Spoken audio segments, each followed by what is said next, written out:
Hi, I'm Doug McKinlay, and you're watching Adorama TV. Now for today's session, we're going to look at portraits, but in a slightly different way. Of course, portraits are a very important part of photography, both in the traditional studio setting and in the off-the-cuff travel and reportage setting. Now, when most people think of portraits, they automatically think of someone's face. But it's not all about great eyes and a jutting chin. There's more to it than that, and that's what we're going to explore today. I've called this segment Faceless Portraiture, but what do I mean by that?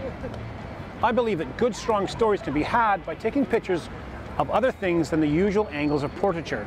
Primarily what I'm talking about is ears, hands, feet, noses, and the environment around them. This will create an in-depth view of a person's life and being. I love hands. I think outside a person's face, the hands are the most telling part of a person's personality. Now, it might take a little moxie to walk up to someone and ask them to be your hand model, but it's worth it. On the technical side, what I'm going to use is a 50mm prime lens. I'm going to stay away from the wide angles because they tend to elongate and distort the pictures and it looks a little funny with the hands. So for about 80% of this kind of work, I use the 50mm prime. Now the aperture setting varies depending on how much blur I want to put in the background.